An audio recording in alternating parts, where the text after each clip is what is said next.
السلام عليكم ورحمة الله وبركاته.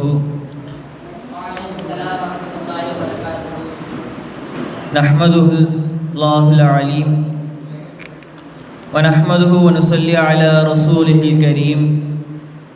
أما بعد فقد قال الله جل سبحانه وتعالى في القرآن الكريم وفي الفرقان المجيد.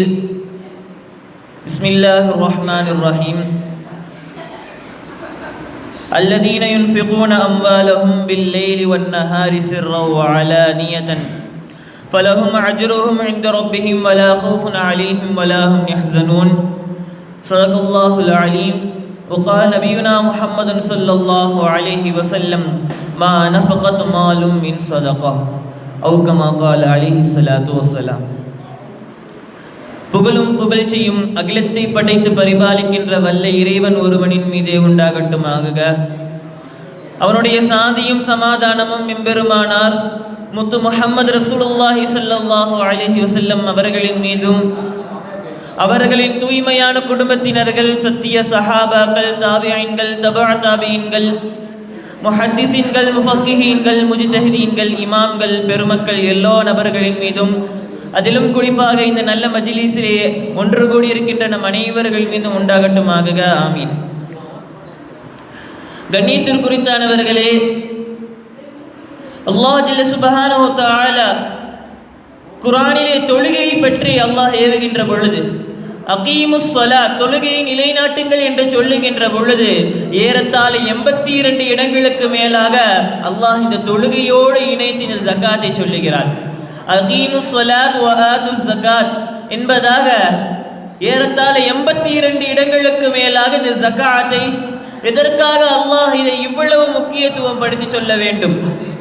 ஹதீஸ் ஷரீஃபிலே வருகிறது, பெருமானார் ஸல்லல்லாஹு அலைஹி வஸல்லம் அவர்கள் சொல்லுகிறார்கள், புனியல் இஸ்லாமு அலா ஹம்ஸின் என்பதாக வருகின்ற அந்த ஹதீஸிலே இஸ்லாம் என்பது 5 தூண்களின் மீது கட்டமைக்கப்பட்டிருக்கிறது. அதிலே சொல்லுகின்ற பொழுது தொழுகைக்கு அடுத்தவாறு ஜகாத்தை பெருமானார் ஸல்லல்லாஹு அலைஹி வஸல்லம் அவர்களும் குறிப்பிடுகிறார்கள். காரணம் என்ன? தொழுகைக்கு அடுத்த அந்தஸ்து ஜகாத்துக்கு தரப்படுகின்றது என்றால் அந்த ஜகாத் என்பது எவ்வளவு முக்கியமானது என்று நாம் சிந்தித்து பார்க்க வேண்டும். இன்றைய காலங்களிலே நம்மால் பார்க்க முடிகிறது, மிகவும் ஒரு அசால்ட்டாக அவர்கள் இந்த ஜகாத்தினுடைய விஷயத்தில் ஆகிவிட்டார்கள்.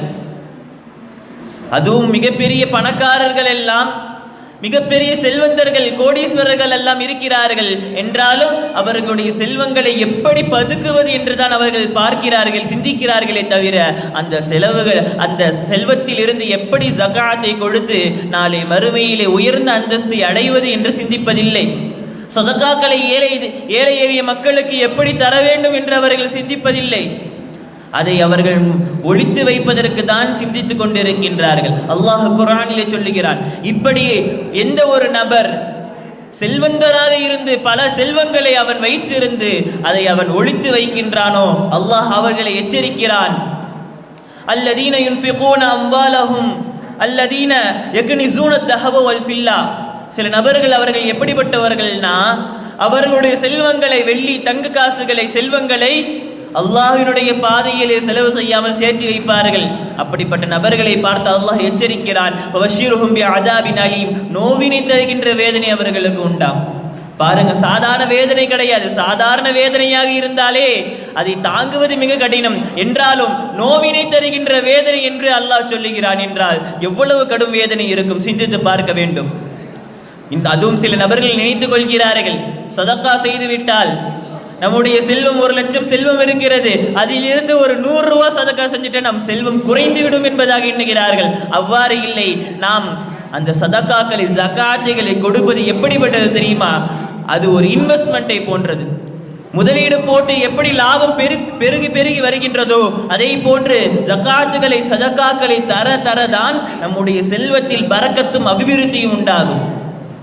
பெருமானார் ஸல்லல்லாஹு அலைஹி வஸல்லம் அவர்கள் சொல்லுகின்ற ஒரு ஹதீஸ், முத்தஃபகுன் அலைஹி, புகாரி முஸ்லிம் 2 சஹீஹைன் என்ற 2 கிதாபிலேயும் பதிவு செய்யப்படுகின்ற ஹதீஸ், மா நஃபகத் மாலும் மின் ஸதகாத் என்பதாக பெருமானார் ஸல்லல்லாஹு அலைஹி வஸல்லம் அவர்கள் சொன்னார்கள்.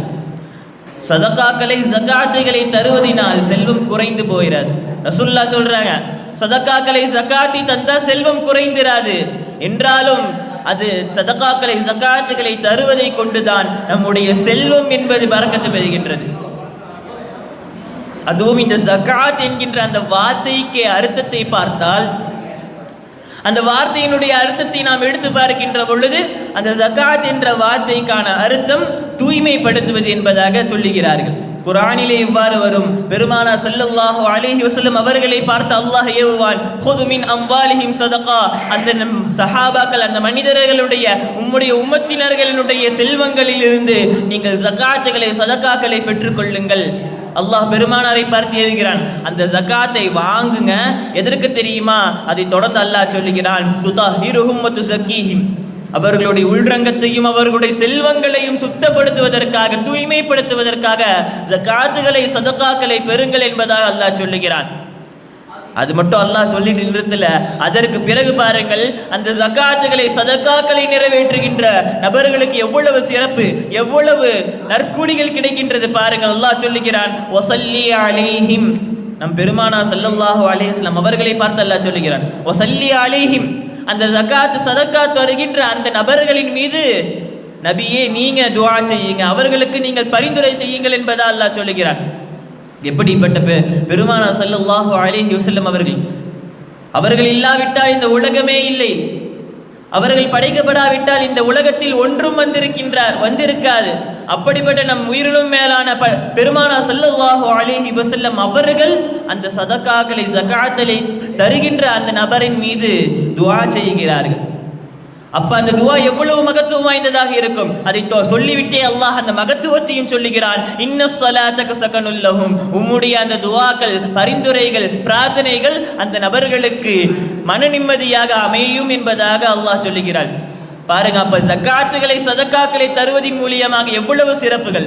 அதுவும் வருகின்றது இன்னொரு ஆயத்திலே, சூரத்துல் பக்ராவிலே அல்லாஹ் சொல்லுவான், "அல்லதீன யுன்ஃபிகூன அம்வாலஹும் பில்லைலி வன்னஹாரி." இந்த மனிதர்கள் இரவு பகல் பாராமல், காலையிலன்னு பார்க்கல, இரவுன்னு பார்க்கல, எல்லா நேரத்திலும் தோணுகின்ற பொழுது தன்னுடைய செல்வங்களில் இருந்து சதகாக்களை ஜகாத்துகளை தருகிறார்கள். அல்லாஹ்வினுடைய பாதையிலே அதை செலவு செய்து கொண்டே இருக்கிறார்கள். சிர்ரவா அலானியத்தன், இரவு பகல் மட்டும் கிடையாது, மற்றவர்களுக்கு தெரிகின்ற பொழுதும் தராங்க, யாரும் பார்க்காத பொழுதும் தராங்க, மறைமுகமாகவும் வெளிப்படையாகவும் கொடுக்கிறார்கள். தஃப்சீர்ல இதுக்கு எழுதுவாங்க, சிர்ரவா அலானியத்தன், மறைமுகமாகவும் வெளிப்படையாகவும் என்றால் இதற்கு எப்படிப்பட்ட கூலி தெரியுமா, இதன் காரணமாக இதற்கு இந்த சிறப்பு கூலி தெரியுமா என்று சொல்லுகின்ற பொழுது தஃப்சீர்களில் இமாம் பெருமக்கள் பதிவு செய்வார்கள். முதலாக மறைமுகமாக அந்த சதகாக்களை செய்வதனால், எந்த காரணத்தினால் அதற்கு கூலி என்று பார்க்கின்ற பொழுது இமாம் பெருமக்கள் எழுதுகிறார்கள், மறைமுகமாக தருகின்ற பொழுது தான் செய்கின்ற சதகாக்களை மற்றவர்கள் பார்க்க கூடாது, பார்த்து இவன் பெருமைக்காக தருகிறார் என்று எண்ணிவிடக் கூடாது என்பதற்காக அவர் மறைமுகமாக செய்தால் அதற்கு சிறந்த கூலி. அடுத்ததாக சொல்லப்படுகின்றது அலானியத்தன், வெளிப்படையாக எல்லாரும் பார்க்கின்றவாறு தருகிறார். அதற்கு ஏன் அல்லாஹ் கூலி தருகிறார் தெரியுமா? அவன் தான் மறைமுகமாக செஞ்சான், யாரும் பார்க்க கூடாது, நாம் ரியாவிற்காக, முகஸ்துதிற்காக செய்கிறான் என்ற எண்ணம் யாருக்கும் வரக்கூடாது என்று மறைமுகமாக தந்தவனுக்கு கூலி. என்றாலும் வெளிப்படையாக தந்தவனுக்கு எதற்கு கூலி? அதற்கும் இமாம் பெருமக்கள் பதிவு செய்கிறார்கள், இவன் வெளிப்படையாக சதகாக்களை ஜகாத்துகளை செய்வதின் மூலியமாக அதை பார்க்கின்ற மற்றவன் நானும் கொடுக்க வேண்டும் என்ற எண்ணம் உண்டாகும் அல்லவா, அதற்கு இவனுக்கும் கூலி என்பதாக இமாம் பெருமக்கள் தஃப்சீர்களிலே பதிவு செய்கிறார்கள். அதை தொடர்ந்து அந்த ஆயத்தில் அல்லாஹ் சொல்லுவான், இப்படி சதகாக்களை ஜகாத்துகளை தருகின்ற அந்த நபர்களுக்கு ஃபலஹும் அஜ்ருஹும் இன்த ரப்பிஹிம் வலா ஹௌஃபுன் அலைஹிம் வலா ஹும் யஹ்ஸனுன். பாருங்க, அந்த நபர்களுக்கு நாளை மறுமையின் அல்லாஹ்வினிடத்திலே அவர்களுடைய இறைவனான ஒரே இறைவனான அல்லாஹ்வினிடத்திலே அவர்களுக்கு சிறந்த கூலி இருக்கின்றது. அதை தொடர்ந்து அல்லாஹ் சொல்லுகிறான், வலா ஹௌஃபுன் அலைஹிம் வலா ஹும் யஹ்ஸனுன். வேற என்ன கவலை? நாளை மறுமை தான் நம்ம அவர்களுக்கு கவலையே. ஆனால் அல்லாஹ் சொல்லிவிட்டான், இந்த ஜகாத்துகளை சதகாக்களை தருகின்ற நபர்களுக்கு எந்த ஒரு பயமும் எந்த ஒரு கவலையும் கிடையாது. அப்ப நிம்மதியாக வாழ்ந்து விடலாம். நாளை மறுமையிலே அல்லாஹ்வினுடைய அந்த தர்பாரிலே நாம் கேள்வி கணக்கு கேட்கப்படுகின்ற பொழுது நாம் வெற்றி பெற்றவர்களாக ஆகுவதற்கு இந்த ஜகாத் மிக காரணமாகிவிடும். பாருங்க, இவ்வளவு சிறப்புகளை பொதிந்திருக்கின்றது ஜகாத்துகளும் சதகாக்களும்.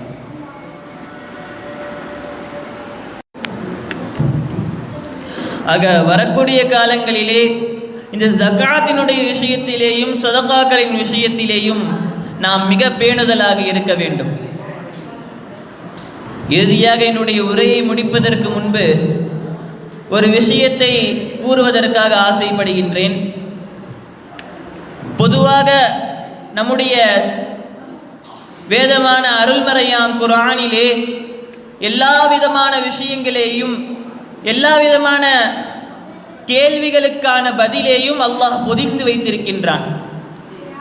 அதன் அடிப்படையிலே இந்த ஜகாத் சதகாவினுடைய விஷயத்திலே நாம் பார்க்கின்ற பொழுது இந்த ஜகாத் என்பது யாரெல்லாம் கொடுக்க வேண்டும், எந்தெந்த அளவிற்கு கொடுக்க வேண்டும், எந்தெந்த நபர்களுக்கு கொடுக்க வேண்டும் என்பதாக எல்லாம் அல்லாஹ் இந்த ஜகாத்தை பற்றி அல்லாஹும் அவருடைய தூதருமான நபி ஸல்லல்லாஹு அலைஹி வஸல்லம் அவர்களும் குர்ஆனிலேயும் ஹதீஸ்களிலேயும் கூறி காட்டியிருக்கின்றார்கள். அதன் அடிப்படையிலே பார்க்கின்ற பொழுது செல்வந்தர்கள், ஒரு குறிப்பிட்ட அளவை தாண்டிய செல்வம் உடையவர்கள் அந்த ஜகாத்துகளை சதகாக்களை தர வேண்டும். அதுவும் எந்த நபர்களுக்கு என்று சொன்னால், அதுவும் ஒரு குறிப்பிட்ட அளவிற்கு கீழ் இருக்கின்ற ஏழைகள். அதை அல்லாஹ் ஒரு 7 நபர்களை லில் ஃபுகரா என்பதாக ஆரம்பிக்கின்ற அந்த ஆயத்திலே 7 நபர்களை அல்லாஹ் குறிப்பிட்டு காட்டுவான். அந்த 7 நபர்களுக்கு தர வேண்டும் என்பதாக இந்த ஜகாத்தினுடைய சட்டம் அமையும்.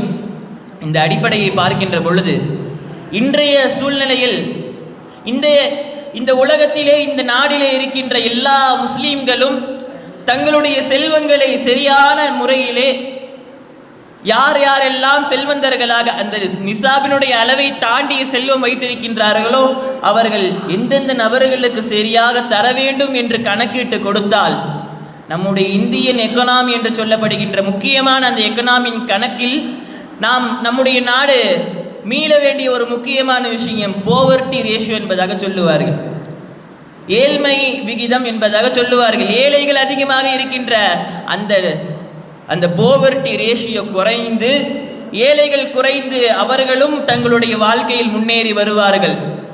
இந்த குர்ஆனிலே இந்த ஜகாத்தினுடைய சட்டத்தை எல்லா முஸ்லீம்களும் சரிவர நிறைவேற்றினால் நம்முடைய இந்திய நாடு கூட வளர்ச்சி பெறும்.